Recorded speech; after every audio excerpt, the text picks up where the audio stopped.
Most business owners don't find out what CGT is actually going to cost them until 12 to 18 months after they sell, by which point the money has been sitting in the bank account for nearly 2 years.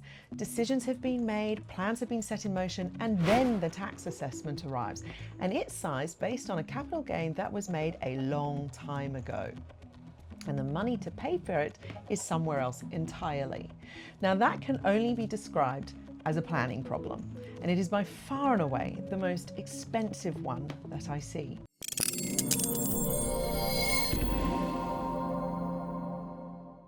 Here's the thing, CGT is not a surprise. The decision that triggers it is a choice. You choose to sell. The liability exists from the moment that you sign the contract. So in my experience, the thing that catches people out the most is not the tax itself. It's the timing gap between when the money arrives and when the bill has to be paid. And under the new rules that come into effect on 1 July 2027, the potential for that gap to be significantly larger is greater than it's ever been before. So in this video, I want to do two things. Firstly, I want to show you how to calculate CGT under the new rules, because it's very different to anything that we've seen for a very long time. Secondly, I want to walk you through the timing of when that calculation needs to be made, because the timing of that calculation is the most powerful cash flow decision you can make. For the last 25 years, if you sold an asset you'd held for more than 12 months, such as a business or property or shares, you got what's called the 50% discount. You only paid tax on half the gain. It was simple, it was flat, and it was predictable. From 1 July 2027, the 50% discount has gone and it's been replaced by two things working together. The first is cost-based indexation. Instead of a flat 50% discount on the entire capital gain, we first have to adjust the cost base for inflation. The idea being that you're only taxed on the real gain, the amount above and beyond what inflation accounts for. In reality, this is a lot more accurate. In practice, it's a lot more complex. The second is a 30% minimum tax on that real gain. This was introduced to prevent taxpayers from selling assets in a year where their income was low. So for example, the year after they retired. And in that way, they keep the tax that they pay minimized. And in that way, they minimize the amount of tax they pay. Under the new rules, capital gains is subject to a minimum rate of tax of 30%, regardless of what else happens in the financial year. Now, two things worth knowing straight away. First, this does not apply to companies or superannuation funds.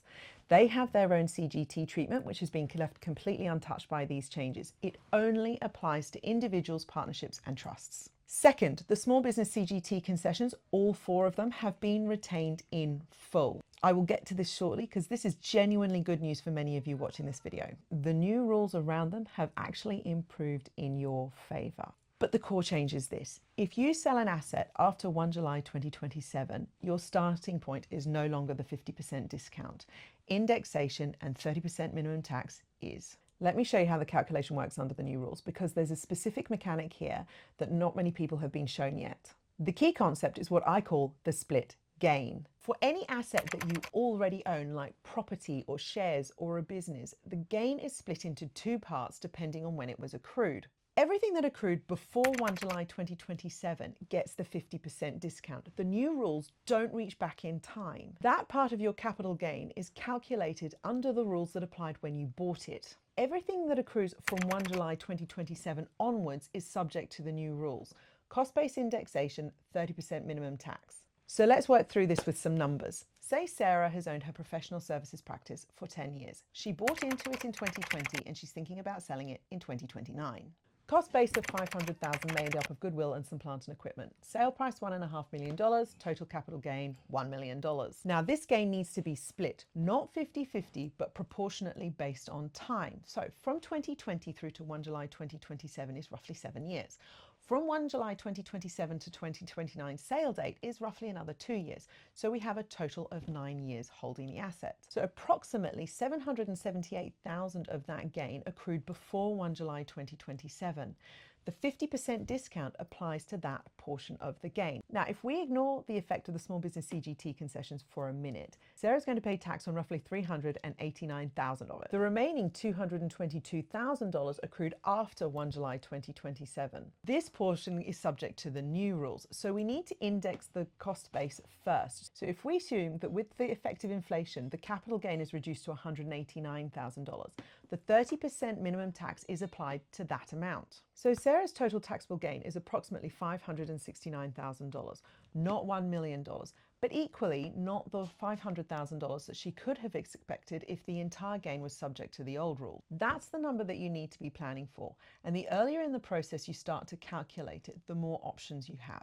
Now, these numbers are going to vary significantly depending on when you acquired the asset, what the inflation rate's been like over the holding period, and what concessions you're eligible for, which is exactly why you should be running this calculation with a qualified advisor, not a spreadsheet and a guess. What I'm showing you here is the shape of the calculation, not a solution for your specific situation. So we now know how the calculation works. Let's look at when to do it, because that's where the cash flow problem lives. The tax bill from a CGT event doesn't need to be paid on the day that you sell. It's lumped in with the rest of your tax return for that financial year. So depending on the year in which you sell and when your due date for lodgement is, that can be anywhere between 12 and 24 months later. For example, if you sell in August 2026, your due date for lodgement isn't until May 2028, a full 21 months later. 21 months, during which time the settlement funds are sitting in your bank account. Well, more accurately, being spent. Because this is what happens. Life goes on. The money arrives in your bank account and you feel like it's a reward for all your years of hard work. Decisions are made. You buy a new property, you fund a new investment, you go on a fantastic holiday. None of which is wrong, except for the fact that a portion of that money was never yours to begin with. It belonged to the ATO from the moment that you signed the contract. And here we are 21 months later, they're asking for it back. This is the same principle as every other off P&L obligation in your business. GST collector belongs to the ATO. Superannuation belongs to your employees. Loan principal repayments are committed from the day that you sign the loan contract. None of these feel like obligations until the due date, but they exist from day one. CGT is the same. The obligation exists from the moment that you sign the contract. The calculation should be done then, not when your accountant asks for your records 21 months later. And the fix is the same with every other off P&L obligation. Ring fencing. As soon as the funds arrive in your account after settlement, you finalize your CGT calculation and you estimate the liability that's owed. And then you move that money somewhere where it can't accidentally be spent, a separate account, away from the operations account, out of sight, out of temptation. That money was never yours to spend. You are simply holding it for the ATO until they ask for it. And under the new rules, this matters more than before because the calculation is a lot more complex. The gap between the estimated liability and the actual liability is wider, and the 30% minimum tax means the number is likely to be a lot higher than people expect. The earlier you can do the calculation and the more conservative you are with your ring fencing, the better. Now for a little bit of good news. If you're running a business with a turnover of $10 million or less, the new CGT rules bring with them some protections that many small business owners don't know about yet. The 4 small business CGT concessions have been retained in full, all 4 of them. And the threshold for one of the key concessions, the 50% active asset reduction, has been increased from a turnover of $2 million to a turnover of $10 million. This means that a substantial number of small businesses who were previously excluded are now eligible. In my humble opinion, this one has been long overdue. So let me quickly walk you through what these amendments are. The first is the 15-year exemption. If you've owned an active business for at least 15 years and you're over 55 or you are permanently incapacitated, you can completely disregard any capital gain. No CGT at all.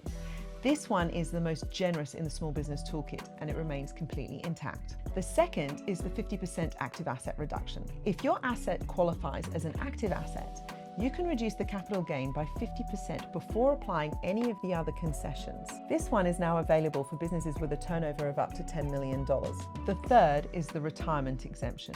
You can exclude up to $500,000 of capital gains over the course of your lifetime, provided that money is put into your superannuation fund or used in connection with your retirement. This one is particularly useful if you're a business owner looking to exit. And the fourth is the rollover concession. If you sell a business asset and you purchase a new business asset within the required time frame, you can defer the capital gain to the new asset.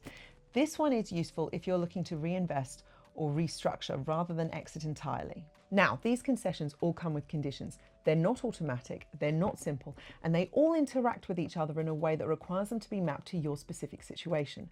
But if you're in a 6 or 7 figure turnover range and you're looking at a sale, then the combination of these concessions together with a new split gain calculation might produce a result very different to the one that you were expecting. The worst thing you can do is assume that the new rules mean a bigger tax bill without looking at what's available to you. The second worst thing you can do is assume you know what applies without getting specific advice. Either way, the conversation should be had way in advance of the sale, not a week out from settlement. Here's what I want you to take away from this. The new CGT rules are more complex. I agree. But complexity doesn't equal catastrophe. A business owner who understands the split gain calculation, who calculates the liability at settlement, who ring-fences the cash, who takes advice on the concessions available to them, is in a genuinely strong position. A far better one than they otherwise would have been. The business owners who are going to struggle with this are the ones who treat the settlement funds as income. They will find out 21 months later what the liability is actually going to be, and then they spend the intervening period wondering why on earth their accountant is asking them for records for a sale that feels like ancient history. You don't have to be that business owner. The information exists, the concession exists, the planning tools exist. What's been missing up until now is somebody putting into plain English so you can actually use it. If you're thinking about a sale in the next 1 to 5 years, the time to be having the conversation is now, and not just because the CGT needs to be considered. There may be broader issues at play which need to be looked at too.